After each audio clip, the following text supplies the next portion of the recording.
I'm Jennifer. Thank you so much for coming back here. I hope you've read the disclaimer in the very beginning of the video. If you have not, please rewind, go and see that disclaimer. This is going to be based on my personal experiences. The basics, let's cover the basics. You need to find a school if you're going to do a master's or graduate school. Basically, you want to find a school that you're comfortable going to. So you want to understand, do you want to go to a private school or do you want to go to a public school? And the reason you want to know this is because that will determine first of all how much money you're going to pay during the entire time you'll be at the school, and also the courses that are offered. So different schools offer different courses, and for example, in counseling psychology, you can have a master's in the psychology field as a whole. You can have a master's in counseling psychology. You can have a master's in marriage and family therapy, clinical psychology. There's forensic psychology. There's organizational psychology. So there's these several specialties that you can specialize in, and so you want to find out which school offers whichever course that you want. At the end of the day, this will require a lot of soul searching because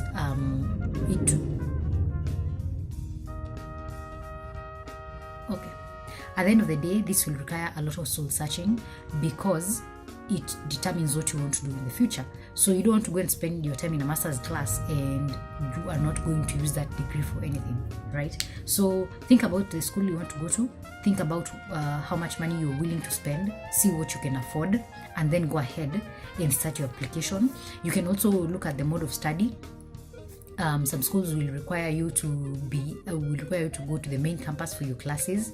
Some are doing online. Some of them have satellite campuses, if you may say, like campuses that are outside of the main campus. So you might find that a school allows you to do your masters in those campuses. Some of them will need you, as I said, to be face-to-face classes. So depending on what your schedule looks like, you want to know what mode of study is offered by the school so that you can plan yourself, because graduate school will require you to plan around a lot of things. So think about that. Ordinarily, it takes around 2 years to finish masters, but it can take longer depending on many things really. For example, if you have not finished your coursework in good time, or you have not finished your project, or you have missing marks, or you've taken some time off between semesters, it can just take longer. But there's no one definite answer as to why it will take longer. So you can plan around 2 years or more, 2 to 3 years for most people, and take the time that you need. There's no rush. Again, remember, you're doing these masters for yourself, so you're not competing against anyone other than yourself. So take the time, think about how much time you're willing to commit to, and then go ahead and start applying to schools and see what school will accept your application. After you've enrolled, of course, go and have a look at the coursework that you'll be required to take during your master's degree. If you have had an undergraduate degree in the same field as the master's that you're doing, then it's going to feel relatively easy. The coursework will feel relatively easy because you'll be seeing some things that you've seen before. It won't be all new to you. But if you're doing a master's in something that you have no experience in, not work experience, not educational experience, the experience might feel a little bit difficult. But I think everybody adapts differently. So think about it. Think about if you're doing a master's in the same thing that you did in your undergraduate. That is important. After you've found out what coursework you're supposed to do, you'll know how many units you're supposed to take during the coursework, and you'll see how to plan those units depending on the semesters that you'll be in the school. Above that, you can also have a look at the attachment and the project and the thesis that you're going to do. Find out if you're going to be doing a thesis or a project. Again, this depends on schools. They tell you different things. You'll find out from the school that you'll be in. Find out how long you're supposed to take in a practicum, how many hours you're supposed to take in during that time, how many clients you're supposed to see, and things like that. If you can find that information in good time, it will be helpful so that you can plan yourself in advance. Sometimes it's not easily available. It's something that you learn as you do your masters, and it's totally fine because anyway, if you've committed to spend that time in school, then you will adapt as you go. So I think those are important. If you can, after you've done your coursework and you're finished, start your project and attachment as soon as you can, as early as possible, because time runs so fast during your graduate school time. Like, months will just be rolling by and things will be moving so fast, and you'll find yourself running out of time, especially when you start doing your projects. So start early if you can. Just do it, get it out of the way. Something that I think is also important to mention are some of the tips that would be helpful to you when you are writing your thesis or your project. And these are some of the things that were very helpful to me. I use them personally, and I share them with some of my friends. So I think they'll be helpful to you as well. So yeah, identify a general direction that you want to do your study in. So for example, you might start thinking, do I want to do a project along the lines of children, teenagers? Do I want to study old people? Do I want to study working class? Do I want to study lecturers? Do I want to study students? Who exactly do you want to study? Like, what general direction do you feel you want to go during your research? So knowing that will make it easy for you to start reading widely in that general direction. And then it will make it easier for you to identify the topic that you want to study. So this identification of a general direction is not necessarily for finding the particular topic you're going to do. It's just for giving you a sense of direction, to help you orient yourself and know where are you headed, where exactly are you headed, and what do you want to do in that area. And then it also helps with now eliminating things that are not necessary for that particular journey. So if you know, of course, if you know you want to study a phenomena around children, then you will not spend a lot of time reading that phenomena among old people, because that is probably not going to contribute that much to your study. So getting a general sense of direction is very important. Orient yourself. Read widely from the very beginning. When you start your project, start reading widely from the very, very beginning.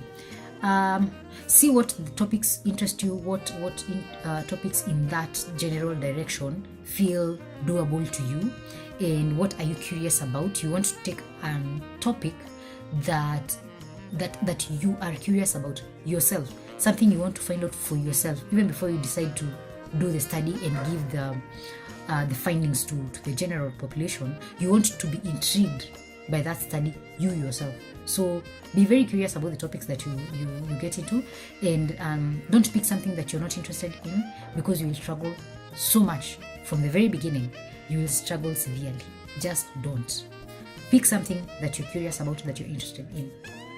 Write an abstract, if you can, in that general direction, the topic that you've identified that you feel you're curious about. Write an abstract, meet with your supervisor, and start brainstorming early on. Your supervisor will help you, like, in giving you some insight into some stuff that you might be missing, some things that might be interesting to look into as you do your study. They might point you into a direction where you might find resources for your study. So it's good to involve your supervisor from the very beginning, and it will just be an easier way to interact with your supervisor. Once your supervisor and you guys have had the conversation and it seems that you're pretty set on a direction, you now start narrowing down and reading. You've already read widely, so now you want to start reading more narrowly on the topic that you have identified, and limit that topic so that it becomes manageable to you. During that time, when you're trying to limit your topic, you will have this very strong desire to answer every question regarding that topic. Like, you will want to answer every question that pops up in your head, or any question that comes up as you read. You'll be like, oh my gosh, I could incorporate that in my study. Kill that desire prematurely. Just kill it, because it will throw you off track. You want to limit your study so that you can pick something manageable, so that you can do it and get done with it, instead of wasting a lot of time running around trying to answer every question. You can't answer every research question in one paper. That is the one thing that you need to know. The first few months will involve a lot of reading and very little writing, and that is totally okay. So don't feel like there's something that you're not doing. You're totally okay to be reading a lot more than you're writing, because you want to be fully immersed, to be at the center of that topic that you're reading. You want to be able to see inside and outside. Like, you want to be able to maneuver in that topic, like you become an expert in that topic.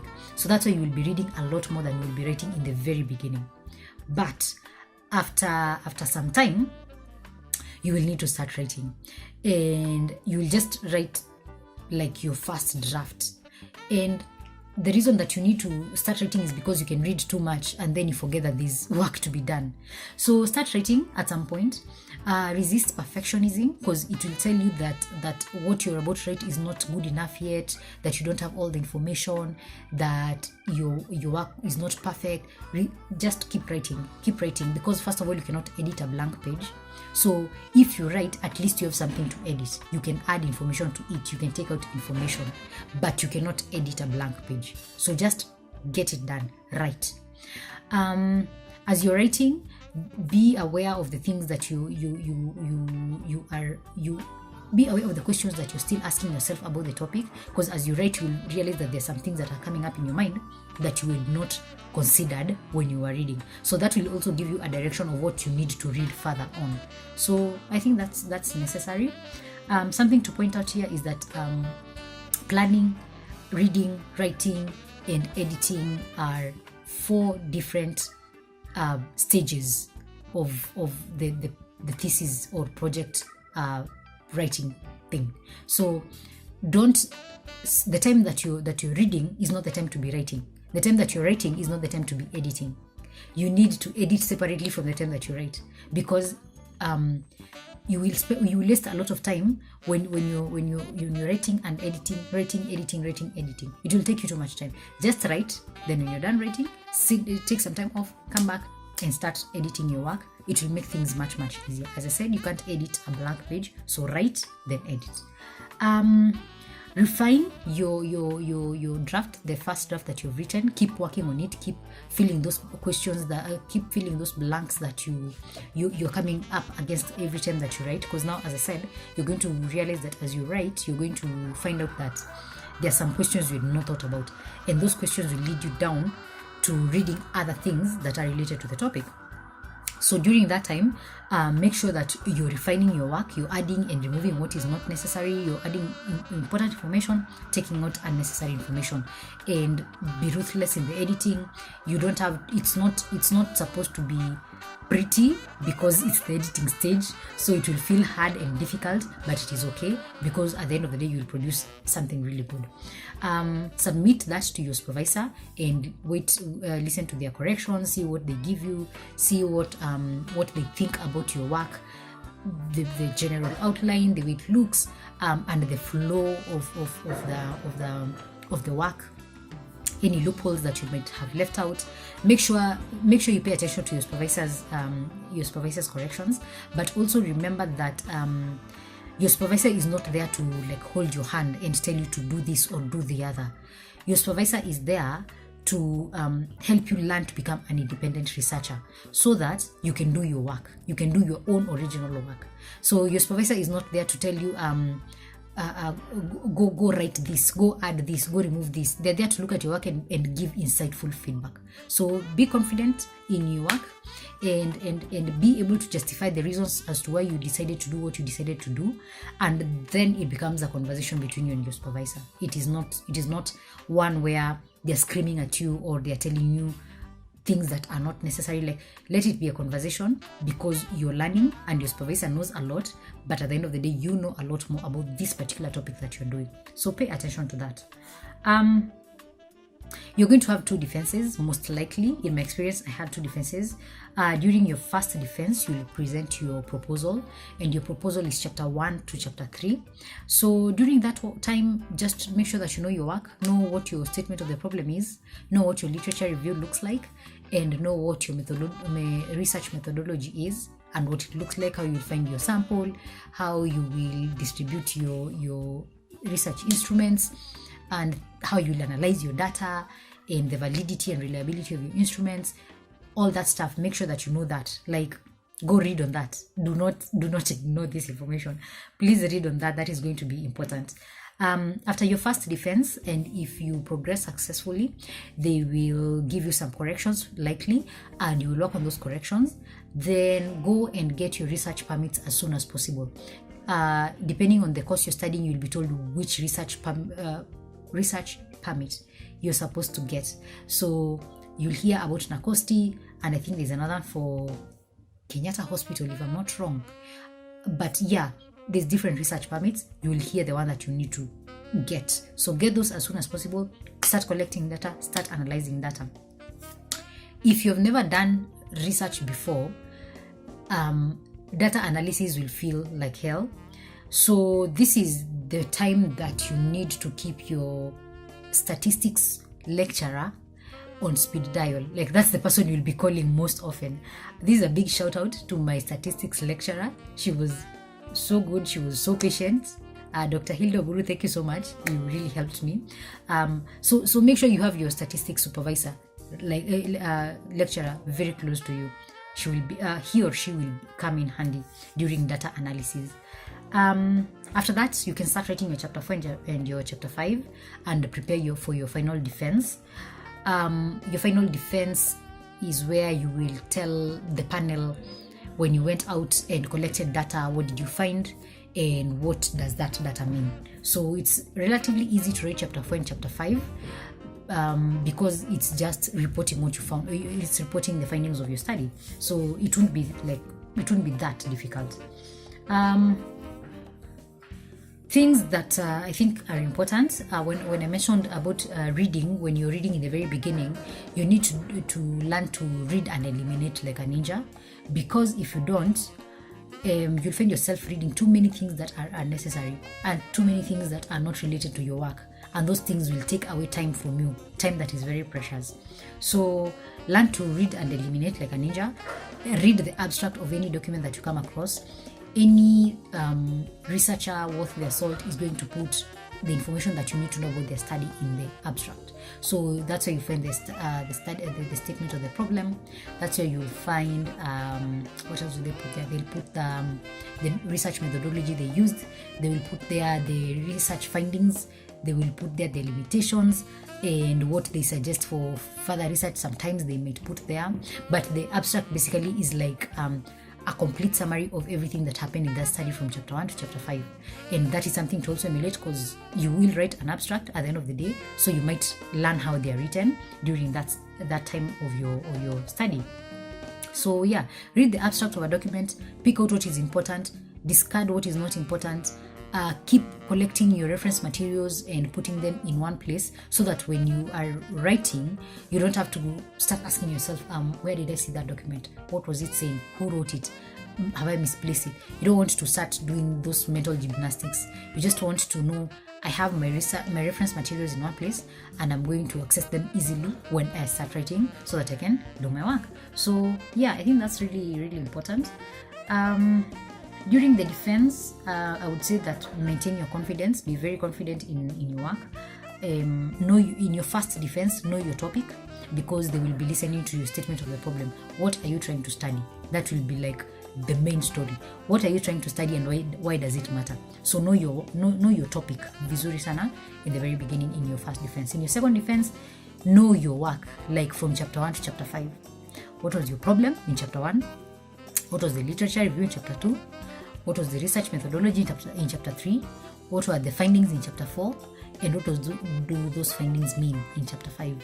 Make sure you know that, like at the back of your mind, because they will ask you, and you will likely not have a reference material, because it's often an oral defense. So they are just asking you questions about the thing that you did. So you need to know your work. Things that no one tells you about graduate school in general. Number 1, it is expensive. So especially if you're self-sponsored, so you're paying out of your own pocket, so you're spending your own money, you will feel the pain of paying school fees. It's going to be quite expensive. Graduate school in general is not cheap, but you can do it, because you can plan yourself. So you don't have to go to graduate school tomorrow. You can take a year or two to save up some money so that you can go to graduate school after those 2 years. So it's not something that you rush into, and you also don't want to start and then stop in the middle because of some school fees issues. So try to find a way that you can get that money in good time. You can follow up and find out about scholarships. There are organizations that offer scholarships, so many of them. So that's something to look into. Something else they don't tell you is that your cohorts, the guys that you enrolled with, they are going to be your primary source of motivation. Remember, you guys are going through almost the same problems at that time with regards to school. So you will know how it feels to be there, because those guys will help you. They are going through the same thing that you're going through. They understand when a supervisor goes missing. They know those things, right? So your cohort will be a really good source of motivation for you. So keep them close. They're your friends. They'll be your closest, your nearest, and your dearest. Just hold them tight. Find a good supervisor. I think that is one of the most underrated thing, because a bad supervisor can waste so much of your time, and they can mess you up so badly during your study. You can spend so much time in school that is unnecessary. So find a good supervisor, a supervisor who is interested in your work, a supervisor who is interested in giving you the independence to do the research. They're not trying to control how the research goes. They're not trying to make you do their own research, right? You want them to give you the independence that you need to do your work, and to also guide you when you are straying or when you're going away from the thing that you're supposed to be doing. So find a good supervisor. Some of them are really busy, actually. In their defense, some of them are really busy because they are not just supervisors, they're also lecturers. They're teaching students, they are marking exams, they are invigilating, they have other duties in the school. So some of them are very busy. So if you find that your supervisor is quite busy, it's okay to switch up supervisors and find somebody else, and you just talk to your department. That will come in handy. You will procrastinate a lot during your project time, especially when you're writing that project. You will find yourself procrastinating a lot. This is not a call for you to go and procrastinate right now. This is to tell you that it is totally okay. You're in good company. But do not procrastinate to the degree that you abandon your work, because if you do, first of all, when you come back, you'll still find it where you left it. Nobody is writing it for you. So do not abandon your work. Procrastinate smartly. Take the time that you need to rest. Take the time that you need to rest, because your mental health is important. You don't want your education to mess up with your mental health. So take the time that you need, but don't abandon your work entirely. Always have it at the back of your mind. That will be important. You will be tired a lot. You'll be tired. There's some days you'll just be like, I can't take this anymore. Shukisha, I am truly done. I really want to end this right now. I do not want to continue. But I'm here to tell you that you will survive those days, because you're that person, and you can do it. Other people have done it, and so will you. So when it gets really tough, and when it feels like you're ready to just like walk away, please don't, because when you're done, you'll be happy that you held on, and you just pick. Actually, the best thing is just picture the photo shoot that you'll have after that graduation. Just picture that photo shoot. It will give you enough motivation to continue your study. So don't quit, Kazana. But at the end of the day, remember that you're the one who knows what you're doing. So it's okay to make whatever decision you make. And again, school is always going to be there. You can always come back. You can take some time off, and you can always come back. Last but definitely not least are probably the motivations that I used. What I used to motivate myself during my study. I kept telling myself 2 mantras, and I will read them directly. The longer I stay with this project, the longer I will stay with this project. So with that, I was writing to prevent pain, the pain of having to continue writing this project. So I would be like, I don't want to continue doing this anymore. So what I'm going to do is I'm just going to write it so that I can get over with it, right? So that was important. It was a good motivator. It worked very well. So remind yourself, the longer you stay with it, the longer you stay with it. So you might as well work on it and just finish it. My other motivator was having a bunch of stuff in my life that I could look forward to, and then I would do that stuff when I'm done with my project. So I'd be like, I have this exciting stuff I really want to do, but the thing that is stopping me right now is that I have a project to write. So I'm going to write the project so that it can get out of the way and I can go do the things that I want to do. And it was totally fun. Sometimes I would plan picnics, sometimes I would plan hikes, I would plan small mini vacations with my friends, and I would be looking forward to those things because I don't want to miss them. I would just sit and do the work so that I can enjoy my time when I go on that hike, on that picnic. So plan small incentives for yourself that will keep you motivated. So those are my tips, the ones that were useful for me during my time, and I hope they'll be useful for you as well. If you want to share your experience of your time in graduate school, please do. Let's demystify academia as much as we can. You can put those in the comment section of this video. And yeah, I think that is important. Just share your experience. Let's make it easy for the people who come after us. I think that would be really helpful for everybody. If you have any questions that you think I've not answered, if there's anything that you feel I have not touched on that is really important, please leave it in the comment section so that everybody gets to benefit. With that said, thank you very much for watching this video, and share it with a friend who's planning to go to school to further their education. And I wish you all the best in your academic explorations. So thank you so much for watching, and bye.